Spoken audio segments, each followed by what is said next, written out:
right. Thanks for helping out on such short notice. Oh, no problem. I had nothing scheduled this morning anyway. Well, it should be an easy one. We ought to be out in 45 minutes. Easy.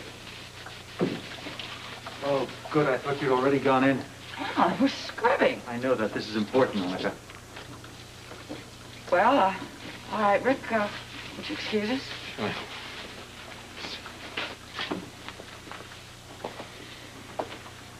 They found the gun. They traced it. Scorpio just got finished questioning me. I told him it was in a drawer at home. He told Edward? I told him, and now I'm telling you, the one thing we've got to do is keep our stories straight. Where is Scorpio? He's waiting to talk to you. Oh, great. Excuse me, Monica, they're ready for us. All right, Rick, I'll be there as soon as I can. Thanks. They're going to talk to Grant as well. Well, that's all right, Al. Grant doesn't know anything. Let's hope not. Anyway, I will talk to you later at home. We'll probably be finished questioning everybody by that time. Good luck. Thanks.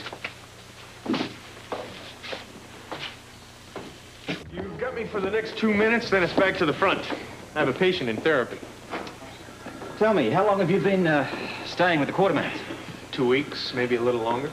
During your visit, have you noticed a gun in the house? No, can't say that I have. Ever see a Quartermain carrying one? Of course not. You said you'd seen Susan at the house. The day I moved in. Do you know why she was there? Excuse me. Don't you think you should be asking me that instead of bothering our house guest? Am I bothering you? No, not at all. As for why Susan was there, Monica may have a point. She'll know better than I. Susan and I barely said 2 words to one another before Lila hustled me off on a tour of the house. Dr. Grant Putnam, 4th floor, therapy, stat.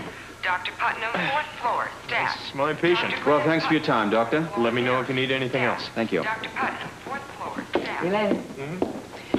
I understand that you've been waiting for me. Yes, I have a few questions. Please, have a seat.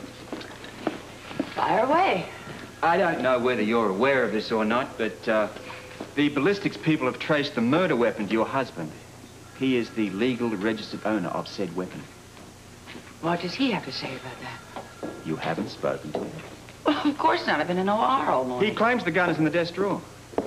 Well, yes, in the den. That's where he keeps it. Now, right now, he kept it in the desk drawer. At this point in time, it's downtown, labeled and locked away as a prime piece of evidence. Tell me something. When was the last time you saw that gun in Alan's drawer? No, I don't know. Years. You haven't touched it or moved it recently? No, of course not. Well, since you volunteered, tell me, what was Susan doing at the Quartermains? Visiting. Whose invitation? No one's invitation.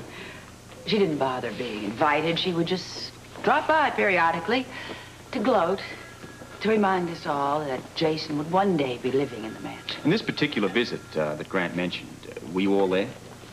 Lila, Edward, Alan, yes, all of us. You know, I find it really difficult to believe that she would confront the family in such a way. And I think I have answers about all I care to at the moment. I suggest you look elsewhere. I intend to. One more thing before you go. Well, if you make it fast, I do have patients to look in on. How much did you hate Susan? As much as it's possible to hate anyone. But not so much as to kill. We'll be in touch. Dave?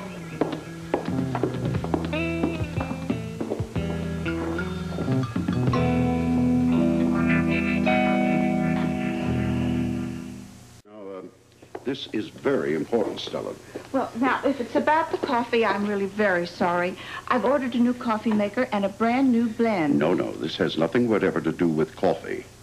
The police commissioner is going to be stopping by, and he'll want to know about the gun. The gun? Yes, Alan's. Oh, I don't recall.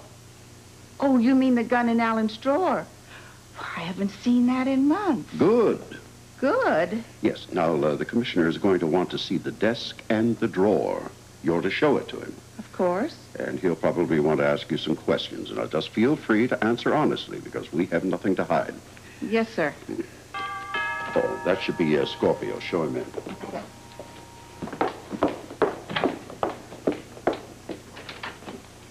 Well, hello, Stella. Come in, Mr. Commissioner.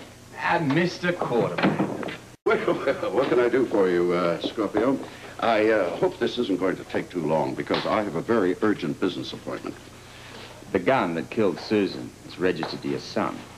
Yes, Alan called me. Said it was kept in a drawer.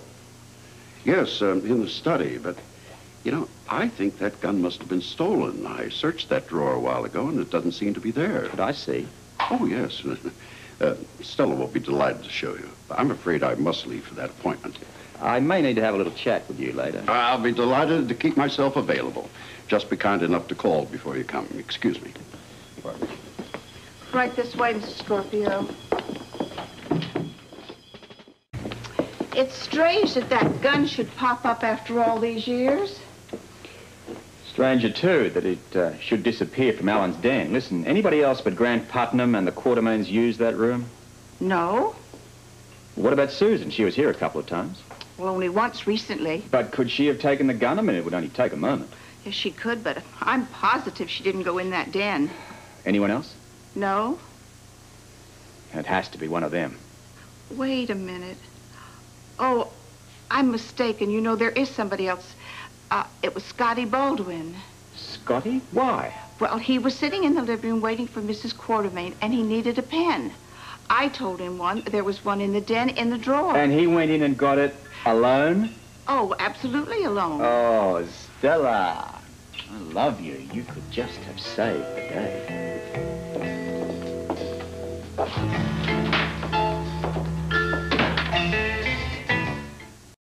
Will there be anything else? No, thank you, Stella. That's fine. I'll just get you some fresh cream and sugar. That won't be necessary. We're fine.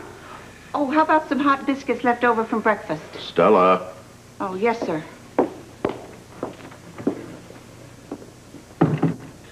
So, down to business. Such as it is.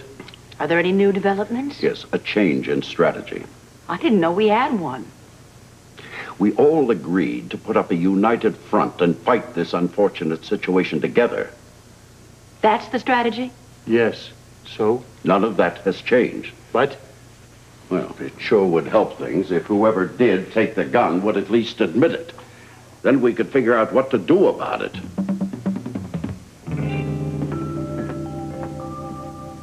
Well, then you tell me just how you can explain your sudden interest in marksmanship. Spending all that time down in the cellar blasting away at a target, and I assume it was you. How can you possibly think I'm capable of something like that? Oh. That was a long time ago. Well, old habits die hard. That was different. Infidelity makes a man do things he wouldn't ordinarily do. So does greed. Oh, will you stop it? That's ancient history. All right, since both of you deny taking the gun, will you tell me who did it? Well, don't look at me. Why, you had as much reason as we did. More. Oh, now, just a moment. Of course I'd want to protect my wife's honor and my children's inheritance. But it doesn't mean I'd go that far. I'm not a murderer. Even if it meant keeping everything that you have. Never. But I sure wouldn't put it past you. Me? This isn't my precious family name that Susan's about to walk all over. Yes, but you were going to share in all the money she was going to extort from us, aside from the fact that there was no love lost between you and Susan. Oh, look who's talking. Jesse James himself. Oh, will you please be quiet? So much for our united front. Obviously, nobody in this family took the gun. It just jumped out of the drawer, flew over to the cottage, and pow, shot Susan on its own.